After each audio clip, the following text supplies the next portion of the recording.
G'day ladies and gents, welcome to War Thunder with Mags, and welcome aboard the A6M3 Mod 22 Co. Now this battle was a little slow to start, but I'm going to play it in full, mainly because it'll give us a chance to talk. First things first, 4,000 subscribers today. Thank you to everybody who was just subscribed. Thank you to everybody who has hung around. You guys are awesome. Now, the second thing I want to cover is my videos. Now, for those of you who have been around the channel for a while, you know I like to put a video up once every day to 2 days, no more than 3 at tops. But it's getting close to 5 at the time of this video going up. Why haven't I been posting a video? Well, a little over a week ago, Gaijin dropped a patch on War Thunder. Now, this patch, it was one of those meaningless ones. There's a bunch of bug fixes, the kind of patch you just read over the patch notes and you don't look at it too closely. One of the things that was listed on it was a change to the way lighting operated within the game. Now this I normally ignore. I play on low graphics settings, so lighting changes very rarely affect me at all. However, this time they did. Since that patch dropped, while I've been recording, I've been getting random FPS drops during recordings, during battles, for no apparent reason whatsoever. I can be at 25,000 feet, no cloud cover, no nearby enemy fighters or allied fighters, anything at all. I'm completely alone. At that altitude you're running minimal ground textures, so the game is at its easiest point for any computer to run, and I'll suddenly get a frame rate drop from 40 to 50 frames a second to 3. Once you drop below 25 to 30 frames a second, the instructor loses its shit. It loses the ability to control the aircraft. It starts trying to account for movements that aren't there. The plane goes into a spin and tears its own wings off. I've been having all sorts of dramas with this over the last week, and I've been trying to fix it using the software. I may have come up with a fix. I'm going to be experimenting it over with the next few days. However, no guarantees. If I can't fix it with software, I am also looking into a hardware upgrade that should correct the problem and up the quality of the graphics for the channel as well. So while I'll be endeavouring to try and get videos up at my normal schedule, just be aware it may be a bit random on what I'm flying. I may not be able to do particular requests. Just because I might not be able to get a good recording for these videos within the time frame that I've got available, and I won't be able to do anything to do with ground forces. This change has rendered ground forces almost unplayable for me. So the next question I've been getting asked a lot of is the Summer Madness event. Am I partaking in it? Well, no, I'm not. I was very interested in this event. For all the premiums that are on offer, there are only 4 that I don't actually have. The Japanese E3, the British Hellcat, and the 2 premium tank destroyers, the Era 4s. These are the only ones that are in this list that I don't own, and the fact that it looks like if you complete the requirements for a premium you already have, you're being reimbursed the value of the aircraft. I was interested in knocking it over just so I could collect a few more premiums along the line, ones that aren't on offer. However, with the requirements, the current one, seriously, 125 wins in order to unlock an Era 2 aircraft? No. I'm really not a fan of this event. It's not even so much because of the ludicrously high requirements for such a low-level aircraft. I'm not a fan because they've put a group requirement on an individual reward. Anybody who completes this event gets their 125 wins is getting a plane for themselves, but to get those 125 wins requires you have a team that works together in order to generate a win. Just no. You're requiring on anywhere between 5 and 16 random players working together in order to make the wins that are required happen. The thing is, this event is also a missed opportunity by Gaijin. What they could have done, lightning goes streaking past, what they could have done is made this, say, 100 wins, but made it only completable in squadron battles. Now, if they had done that, what it would have done is encourage loose players, such as myself, that are not currently affiliated with any squadron, to join a squadron in order to partake in the event. And that would put teams of 8 players versus 8 players that are all on comms, all working for the win together, that can coordinate in order to generate their wins. It would have made for a much more interesting event, but instead, they've done this. Oh, that's bad shooting on my behalf. This match actually happened a couple of weeks ago, so it's been a while since I've watched this recording. Now, I'm up in this match with Semper Morton and Grievous, my ever-constant wingman, and the end of this match we were laughing so hard I could barely fly the goddamn plane. This, as I said, slow to start, hilarious finish. But anyways, this event could have forged some new ties between players in the game, expanded out squadrons, and put squadron battles on the map as something that is done in War Thunder.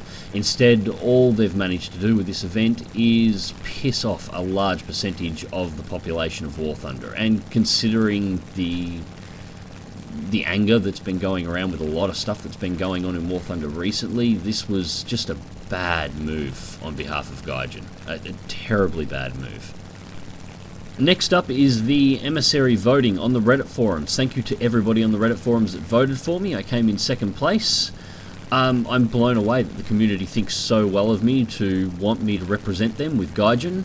Why the system looks like it's going to be 5 members of the community selected. So there probably won't be a slot for me in there. I will be making my time available to any of the emissaries that are selected and want any assistance. I'm casting my vote for Noah on the Reddit forums. I'm sure there's 20,000 other Redditors that are going to do the same.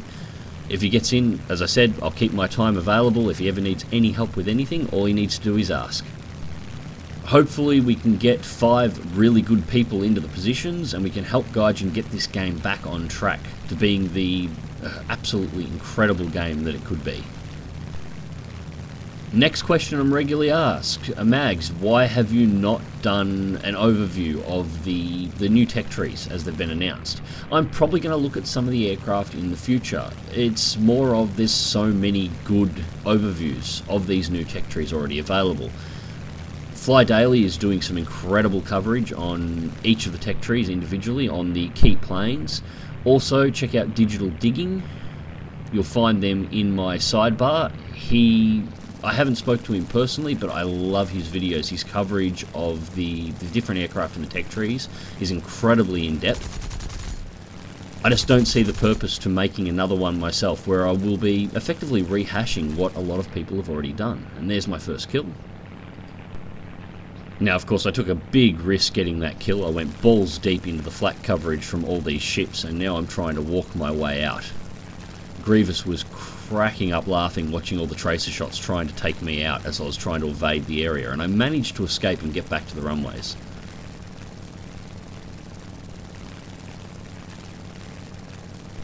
Just don't ask me how I survived that. I really don't know.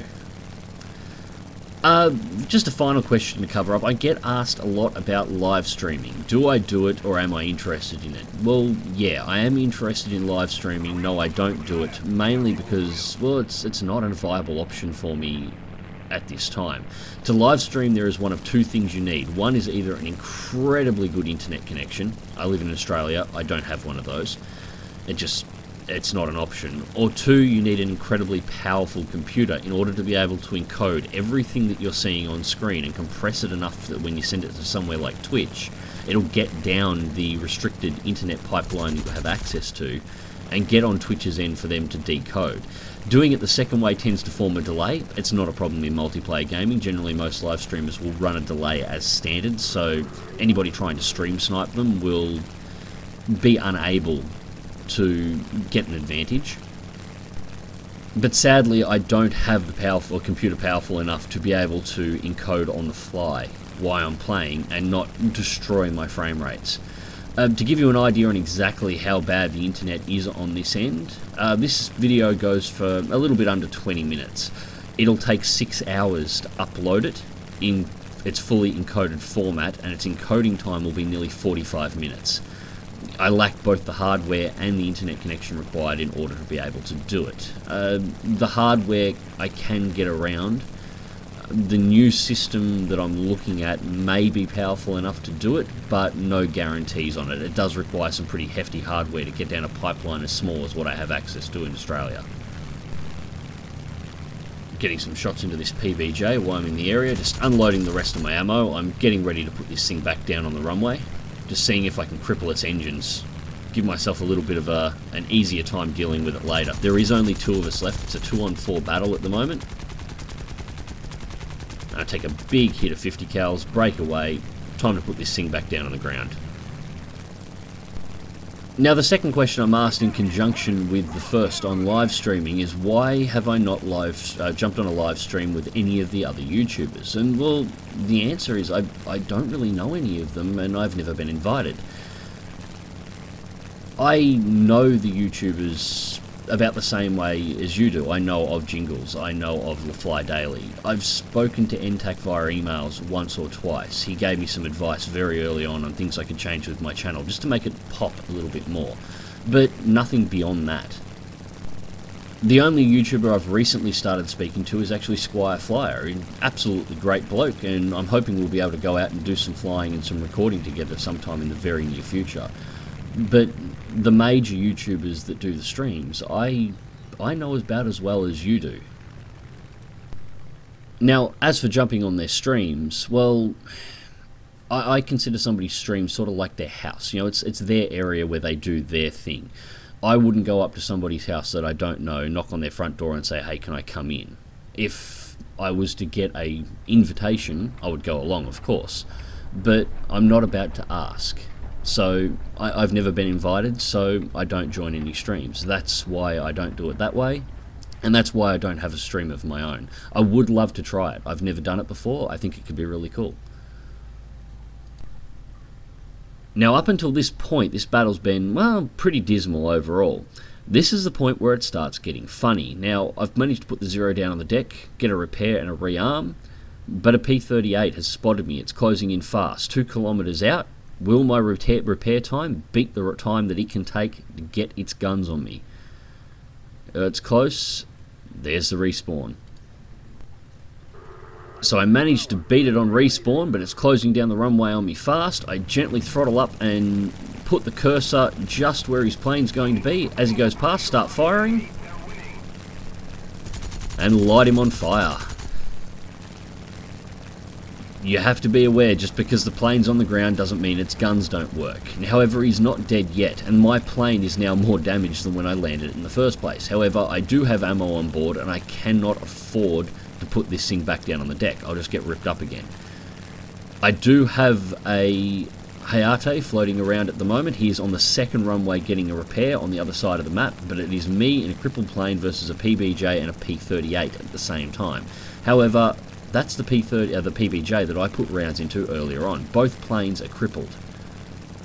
So all 3 of us are pretty wrecked at this point. Pull up, I've got to deal with the PBJ next. The damage to the plane means I'm having trouble yawing it over in order to get shots.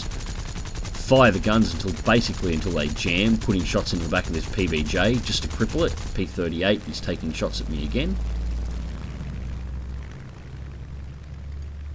Also take a massive hit from the PBJ's 50 caliber defensive gunners, kills my engine, so I've got to land it back on the runway again. Now, I've managed to dip underneath the P-38. The P-38 it's not flying well. It's really having elevation control and engine troubles at the moment. Managed to glide this thing back down. I'm trying to keep it constantly in a turn as I'm landing. The idea is, if the P-38, here it comes, takes shots and most of them miss, he hits the ground and explodes, I get the kill for it, the detonation rips off my wing. But the plane's still repairable. Now, I was looking at the repair timer. There is no way known this thing is going to repair before that PBJ can get to me and put shots in. However, the shots that I put into the PBJ in that second pass where I cooked the guns off, I've actually done critical damage to its rudders. It has a lot of trouble yawing at this stage in time, so trying to get my plane on target is an absolute nightmare. To top it off, it's the 50mm equipped version, or the 57. First shell detonates in the ground just behind me, and you can see on the angle of the plane, he's trying to bring the nose around, he just can't. The rudders are destroyed and it will not turn. So I get another repair in. Throttle up to full and the Hayate is off the ground and it's joined the party. Now, I've had 2 cracks at this PBJ already. I want the kill. I earned this kill. Hayate is moving in fast. firewall the throttles, lift off the ground as fast as I possibly can, and move to intercept the PBJ. With the damage it's taken, it cannot maneuver much, and it has taken engine damage. It is running slow, so the Zero will have no problems catching this thing at the moment, and there is no way for it to avoid me. The only question is whether or not I can get there and get that kill before the Hayate takes it and finishes it off.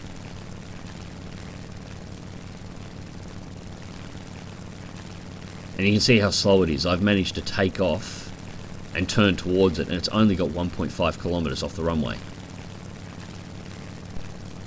And what a way to end this match. From 2 versus 4 odds in their favour to 2 versus 1 in our favour.